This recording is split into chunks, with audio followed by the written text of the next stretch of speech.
A man dies when he refuses to stand up for justice.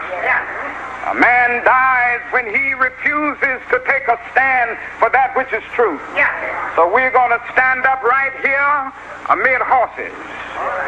We're going to stand up right here in Alabama amid the billy clubs. We're going to stand up right here in Alabama amid police dogs if they have them. We're going to stand up amid tear gas. We're going to stand up amid anything that they can muster up, letting the world know that we are determined to be free.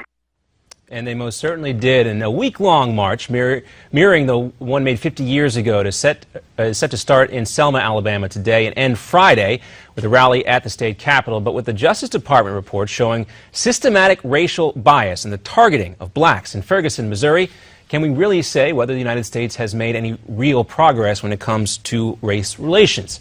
Welcome back to MidPoint, veteran talker, radio talker, commentator, and Newsmax contributor Larry Elder. Larry, great to talk with you. Thank you. Nice to be here. Stirring words from Reverend Martin Luther King Jr. all those years ago, and a stirring tribute this weekend. What was your take on what played out in Selma?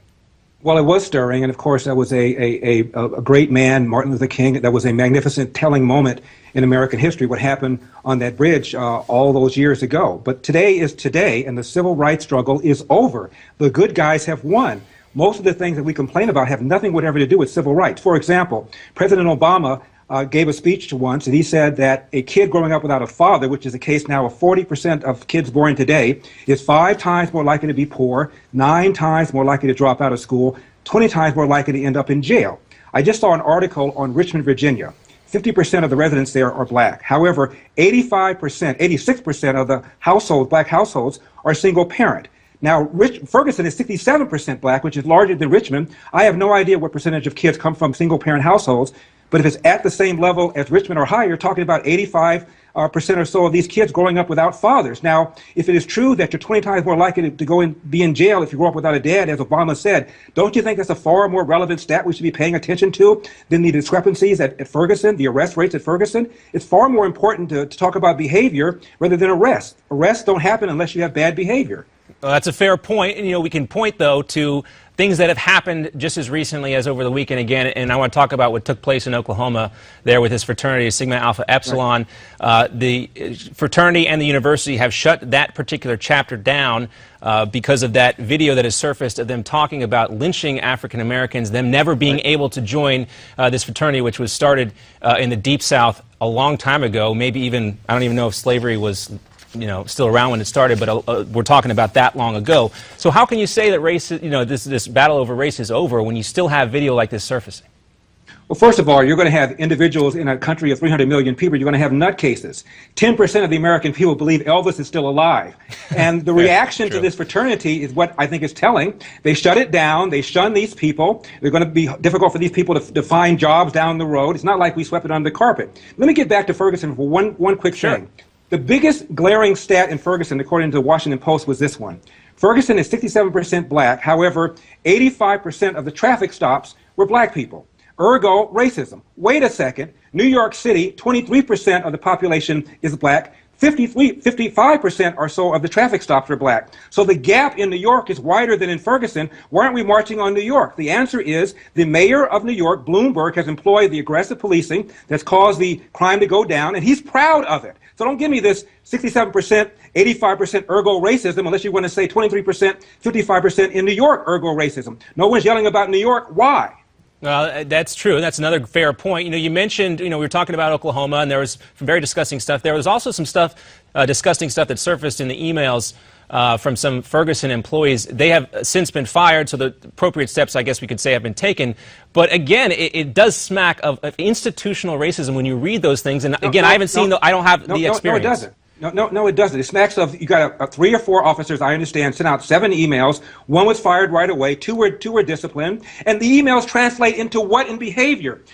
Allegedly, the Ferguson Police Department is institutionally racist. How come Darren Wilson did not, therefore, act in a racial way against Michael Brown? The answer is there may be some idiots at the PD that joke around. Does that translate into police brutality, into racial profiling? It's silly. You just can't say X stops, ergo racism without knowing something else. And the something else is behavior. 20 times more likely to end up in jail if you grow up without a dad. I suspect a number of black kids in Ferguson have grown up without fathers. If that stat holds, we ought to be talking about that, not talking about arrests. Yeah, there is certainly a lot of work that needs to be done in the area of those socially economic problems that we see in certain areas. And Larry, I'm sorry, we got to cut it off. Of course, we know you'll be back, and we know you can write about it. It's always great to talk to you. You got 10 seconds to go. Larry Eller, we're back here on MidPoint right after this.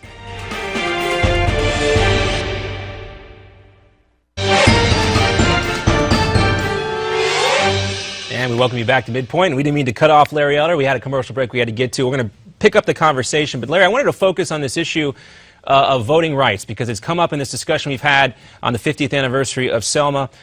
We hear from a guy like South Carolina Senator Tim Scott, who says, you know, we can't use these old pieces of legislation that were specifically geared towards southern states decades ago to try and make sure that everybody has the right to vote today. And I assume you agree with him, but what do you say to the other folks like Al Sharpton, who said this weekend that, you know, it's hypocritical for politicians who supported the Supreme Court's decision recently and are also supporting Martin Luther King?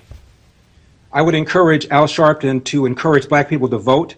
In Ferguson, the reason that there are no black leaders in politics is because the 67% of black voters in that town are not voting. To the extent that states have passed voter laws, they have all sorts of ways that if you don't have a driver's license, you can get them. I would suggest that he encourages people to help old people or other people that don't have ID to get ID. The Supreme Court already ruled 6-3 with John Paul Stevens, the most liberal justice there, saying that these voting rights laws do not impose undue burdens and that there is a legitimate reason to make sure that elections are fair and that they are legitimate. So I don't understand the problem. And you look at the polls, the majority of blacks even support voter photo ID. So I don't understand why this is a big deal. Furthermore, if the Republican Party is under siege for not having more blacks, do you think it makes sense for Republicans to blatantly try to exclude blacks? That would be the dumbest thing they could possibly do. Republicans are not bigoted. They want to make sure that the elections are not fraudulent. And we do have some issues with fraudulent elections here. And what do you think are at this point, what's the greatest concern about those fraudulent elections? Because, again, folks on the left will say, look, there's nothing to see here. There's no real evidence of any significant voter fraud to speak of. Go on YouTube and watch a video of James O'Keefe walk into Eric Holder's voting precinct and ask for his ballot, and it was handed to him. And James O'Keefe is a white guy with no mustache, looks nothing like Eric Holder. That's a problem. And you believe that that type of problem is institutional across the country? I think that there are some states where it's reasonable to assume that some illegals might have voted and it might have altered the election. Why err on the side of being sloppy? Why not just have tight procedures to make sure that the elections are fair and free? Isn't that what everybody wants? And do you think this is a move by elements on the left to further the president's own immigration issues by using the issue of voter rights as a smokescreen? Well, I think they use any kind of issue to make the case that Republicans don't like you. That gives them that 95% monolithic black vote without which the Democratic Party cannot win. They've lost the white vote since 1964. They can't win unless they scare black people into believing the Republicans are Nazis and Klansmen, and they're trying to suppress civil rights and roll back the clock, as Debbie Wasserman Schultz, the head of the DNC, says. Republicans want to roll back the clock to Jim Crow. A lot of black people believe this BS, and that's what they need to get that 95% monolithic black vote. The real issue today is the fact that we have a welfare state that's created a situation where 75% of black kids are born outside of wedlock. It was 25% in 1965. That is the #1 social problem in the country, the large number of kids born without fathers, 40% right now. I want to ask you, too, real quick, and we'll end on this topic. Colin Powell also out there this weekend, he was talking about the issue of race, and he said there's still a dark vein of intolerance in some places, in some corners of the Republican Party. How do you respond to Colin Powell? I would like Mr. Colin Powell to name names. Who are you talking about? Mitch McConnell? John Boehner? Who's the dark vein? What are you talking about? My suggestion to Colin Powell is leave the party and rejoin the Democratic Party where he's more comfortable. You think that would be the best thing for the party? I think it would be the best thing for him. He's obviously uncomfortable. He doesn't like gun control. He doesn't like Roe v. Wade. He thinks that the Newt Gingrich contract, for a 10-point contract that he passed, that the Republicans did years ago, was too harsh. Why is he even there? Why is he even a Republican? What do you think his motivation is by mentioning that?